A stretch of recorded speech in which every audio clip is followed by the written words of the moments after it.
কস নোয়াখালীতে আর তুই কস মালয়েশিয়া থাই। তুই 2 লাখ টাকা দায় আইফোন কিন না, কস 25 লাখ টাকা।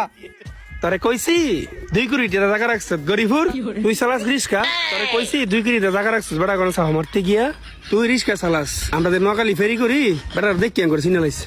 চিন্তো না বেটা নোয়াখালী বিয়া করছে, 2 দিন পরে পরে হেন যায় বউর কাছে। কি ধরাটা না খাইলাম রে, আইফোন রে কইটা রেখে দিছে। জীবনে কষ্ট করে একটা আইফোন লইছি, সারা জীবনের কামাই দিয়ে। বালা করছে, চাপা চারো যাও আর দন আরো চাপা চারো বেশি। নিজের ভাই নিজে কুড়াল মারতে গেছিলাম রে।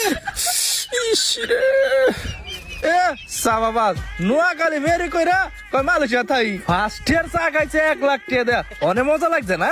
তুই এর কাছে বেটা আমি গেছি রে। হ্যাঁ তোর লাগি আমার আইফোনটা গেছে, তোর খবর আছে। তোর লেগে গেছে, তোর লেগে গেছে, আমার দিকে জানিস তোর লেগে গেছে। আমি সব মারি না, তুই মারছ, দেখবি। তুই আগে মারছ, তুই আগে দিছ, তুই মারছ বেটা। আরে বেটা তোর লেগে গেছে, তুই আমার কষ্ট লাগা, তুই আমার কষ্ট লাগা। আপনি তো দোকান থেকে 2 লাখ টাকা কট খেয়েছেন।